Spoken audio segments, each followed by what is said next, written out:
Welcome to my channel. I hope you enjoy this video. Time to dive into the book. Hello, this is Jessica with On a Stack of Books, and today's video is my weekly wrap-up, and it's been a good reading week. I finished Rebecca. Now, I do have the physical book, but I listened to this. This was an audiobook for me, and this was a really good read. I really liked it. I will not give any spoilers, but our main character, she's our narrator, and she's this young girl, and she is on sort of vacation when she meets the other main character, Mr. De Winter. So she is currently a companion to this wealthy older woman. They are in Monte Carlo, and she meets Mr. De Winter. They fall in love, and it's a very quick courtship romance. But the beginning of the book, this part of the book, it is slow. It is a slower part. But they get married. She goes back with him to, Mandalay, which is his estate in England. And it's this big sprawling estate that he owns. And so she becomes the new Mrs. De Winter. And again, she's very young, and when she comes in, there's a very severe, not welcoming housekeeper, Mrs. Danvers, and she's not happy about this new Mrs. De Winter, and it's obvious that she's not welcoming, she's not happy, and so it just adds to our main character's uncomfortable awkwardness. So she decides she's not going to change a thing. She doesn't want to ruffle any feathers. However they did it before, she'll just keep that way. But she feels, and so Rebecca is the first wife.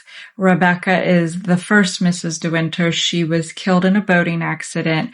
And so I don't think we ever really get the main character's first name. Like, I don't know. I tried to go back and, cause I don't think we got it. But anyway, she feels very under the shadow of Rebecca. Rebecca is Rebecca.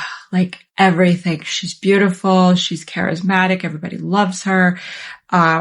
She's amazing and personable, and they put on all sorts of events, and it was very social, and everybody loved visiting the estate, and she just doesn't feel like she can measure up or, so,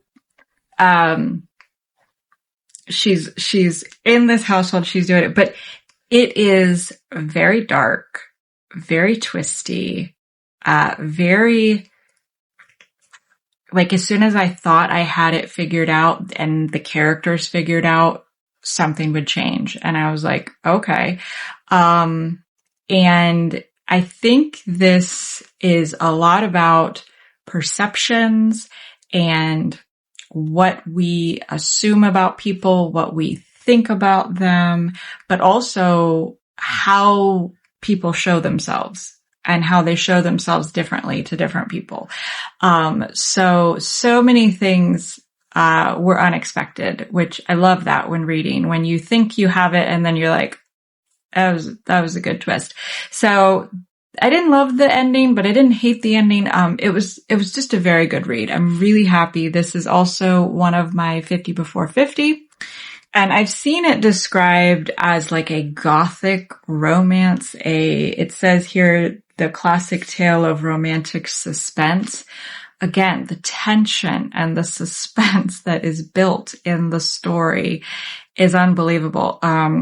So really good. Really enjoyed this. So I finished that and then just randomly picked up Guilty Creatures. I had picked this up in a little free library at some point, and I did grab it because it's sex, God, and murder in Tallahassee, Florida. So again, I'm trying to read more Florida based or the the setting in Florida. So this is actually a true crime, story investigation. And it's obviously set in Tallahassee, Florida. And the first chapter, it's kind of interesting because it gives you like the history of Tallahassee and like the culture of the town and everything. And it's not a place that like you don't like go to visit Tallahassee. You have to have a reason to go there. And so there's not a lot going on. It's you're at that sort of Georgia, Alabama border and, but it's very southern. So Florida's funny. Like we have to go north to get more southern. So North Florida is a lot more southern, and that's, a big part of this culture. And there's a lot of, Baptist, churches in this particular area. And this family, or I shouldn't say family, it's 4 sets of families really, because you meet the 4 main characters. They're in high school together. So they've known each other their whole lives. They grow up together. They're very involved at school and sports and everything. They're involved at their church. So it kind of describes like if you are a church kid, then you love Tallahassee because there's a lot of church events and there's a lot of sports and things at school. But if you're not into that, then there's nothing to do there. That's how it was described.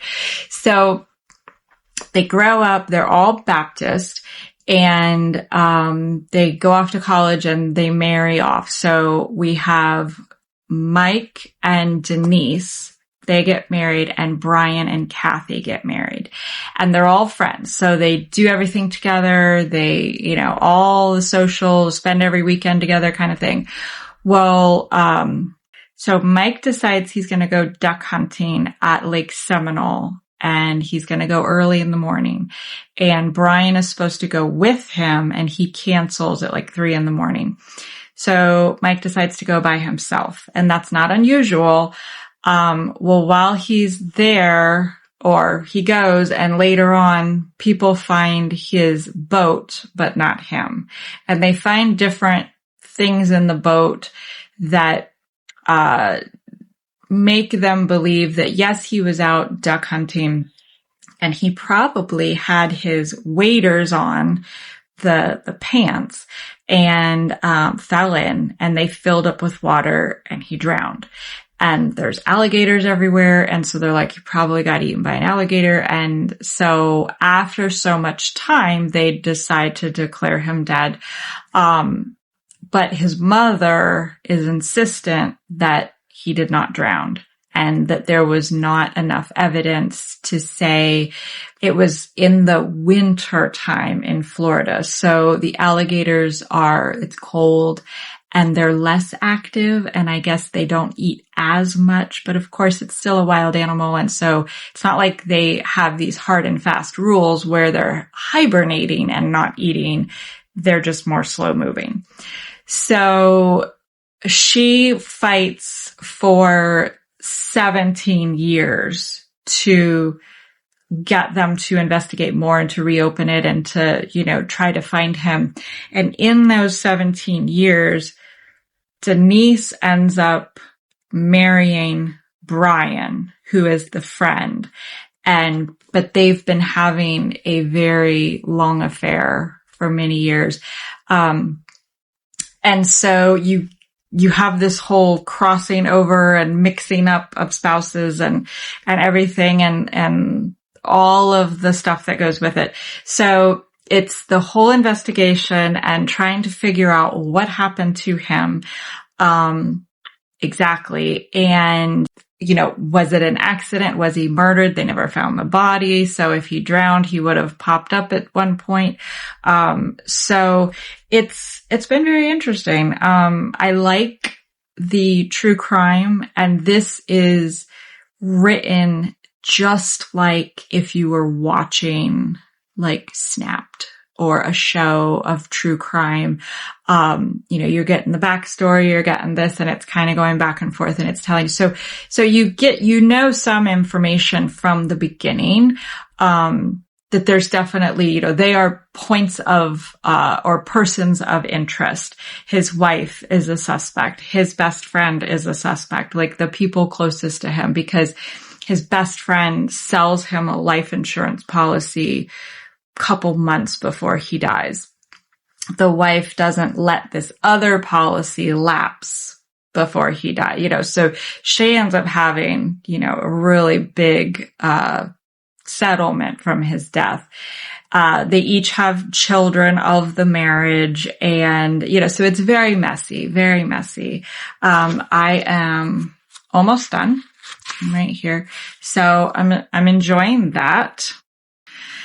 And then my daughter and I finished Bury Me, and this is a possessed doll or a haunted doll, in a town where the whole town sort of doesn't remember its history, doesn't remember certain things. And so we find out eventually from the doll, about like a curse on the town. And the main character is a lineal descendant of, one of the family members that killed another family member in the town. And this was our least favorite out of the little threesome. It was the Scare Me, Bury Me, and forget the other one. But it wasn't great. It was far reaching for sure. So then we started Coralline by Neil Gaiman, and so far we're about 39 pages in. So far, it's very good. I think we tried to watch this several years ago, and the button eyes freaked out my daughter. So we haven't watched it again. And then we didn't really pick it up, and I just, we started reading it, and then she got really interested in it. Excuse me. But it's funny because Coraline, living in her house, she discovers a door, and it goes to this space. Her mom tells her, well, it's just a bricked wall. It's just, there was a building that it connected to, and they just bricked it off. Excuse me. But she can go through the door, and where it takes her is her other mother and her other father and her other life. Like, it's sort of a carbon copy of her life and the people in her life, only it's a little bit different. And the mother and the father have these button eyes. And as we're reading it, my daughter's like, she's not freaked out by these other parents. She's not freaked out by their button eyes. Like, she's like, that's weird. But so it's sort of this, little dark, twisty kid story. So I have never read this, and we did not finish the movie, so I really don't know much about it. So we're enjoying this though. So this is what we're reading right now.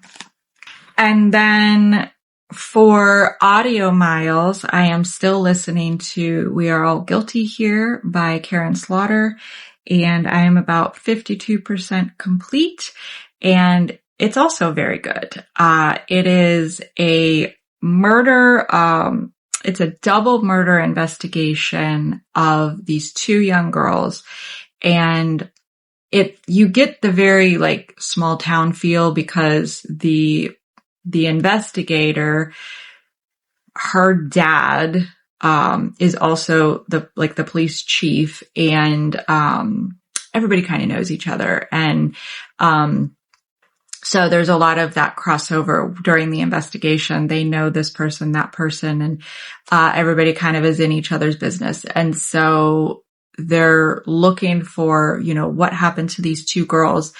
And then, years later, or, once they discover and another girl goes missing. And so, I'm assuming based on the title, that we're at some point, everything's going to converge and, everybody is a little guilty and all, or they've done something to contribute or something. So, it's right now it feels more about the relationships of the people in the town, the police chief. So she's, I'm going to say that she's just like a detective, like and, so you got her dad and then her mom and her siblings. I can't remember now if it's a sister, brother, because then there's other characters and they're all close. And then her best friend and, the spouses, but then there's the FBI and there's a brother sister there. So I feel like I can't remember if she has siblings, but, it's a lot of relationships, is what it feels like right now. So, but I am enjoying that. And yeah, so it's been a good reading week.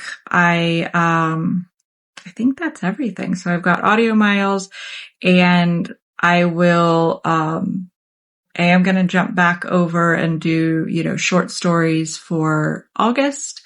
But I've been happy with these books right now. So yeah, so it's been good. So thank you for watching. And until next time, I'll be reading.